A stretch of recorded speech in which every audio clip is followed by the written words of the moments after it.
Hi guys, it's me again.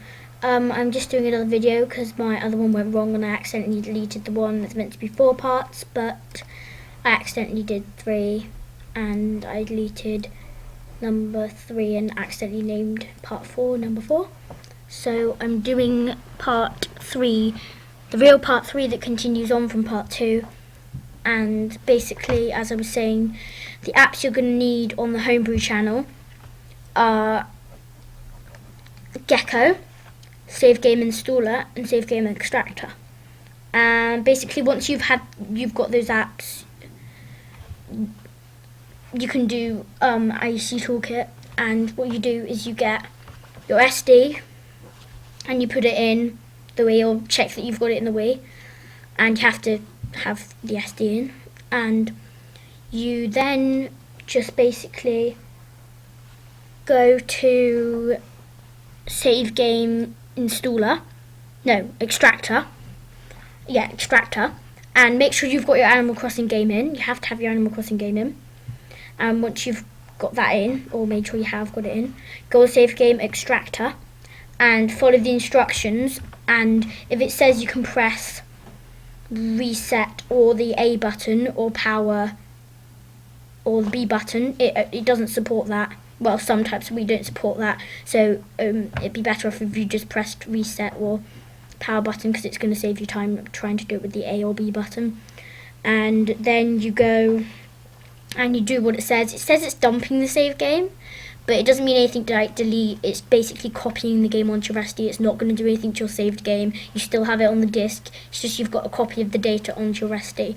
Once you have that, you go back to the computer and you load up your SD, which is what I've got here, and you'll find you've got a folder that says We Saves, and it's got this folder in it and these things in it. Don't delete anything. Just don't delete anything. You can delete some of the stuff. You don't need some of the stuff. So just, but I don't know which ones you do need and you don't. Well, I know which ones you need, but I don't know which ones you don't need, so I just keep all of these. It's not taking up much space. And then what you do is you get Animal Crossing toolkit, and the link's on my website, www.animalcrossingdata.webs.com/, and it's just all about Animal Crossing, and it's on the links page. And I'll also put my website link and the link you're going to need to get AC Toolkit in the description. I've done another video on my website, and once you've got that, you'll have should have something like this or something like this, but it says AC Toolkit. And basically then what you do, you've got this, should come up as Tom Nook, but if it doesn't, don't worry too much. And the layout might be a little bit different, but basically what you need to do is double click, and it's going to ask you for the data. So what you do is you go on to the SD, you go into the We Save, and you keep clicking, and you click on RV Forest Data. You have to click on that, not the file list. Just RV Forest Data. You double click, and then open. And it comes up with, I don't know if no, you can't full screen this. I can't zoom in, so hope you can see. It's basically just all this stuff about you. I'm Resident 1 Phoebe, and Sophie, sorry. It's my sister Phoebe. And you can change the resident, but I'm just going to stick with this one. And it says how many bells you've got in your wallet. I'm just going to set 99,000. And how many ABD bells you've got, how many points you've got. I'm going to change that to 8,000. Just because I can. Oh, it has to be 55, so that's the maximum you can have. But anyway, so I've got my town's heart. Then you've got all these cool things. Basically, you just go on to pockets, and you can change what's in your pocket. And you just click on something to see what it is. And if it says unknown, that's okay. Just this stuff. It says up here what it is. And you can click on furniture.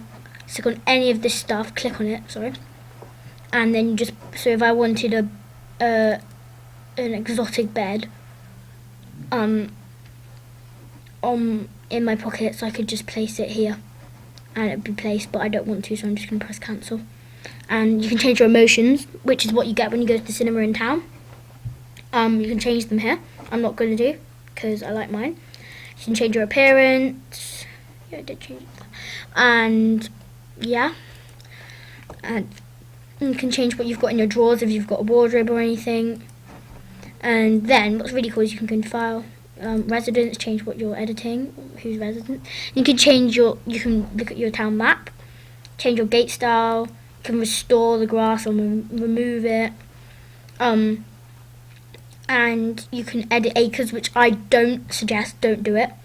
I tried to edit it, and here, as you can see, my beach went away and it was just water. I thought it would look quite cool, but it didn't.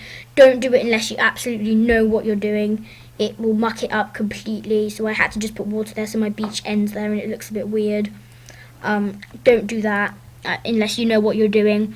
Then you can edit your house and basically choose what you want in next door, and stuff. And then you can edit the recycle bin. So I'm just going to go on edit town, which is really cool. You can just place anything here you want, anything. So you can click on something.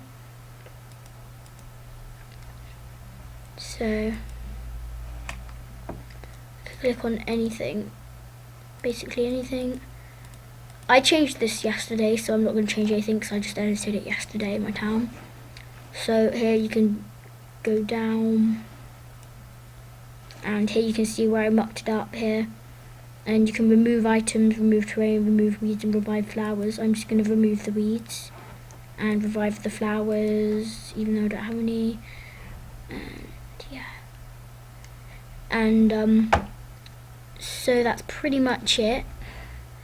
It's really useful to do lots of controls, so I can check what a building is.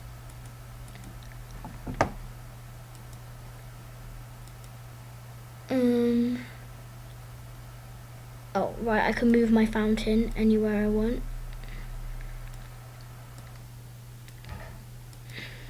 I'm just going to move it here.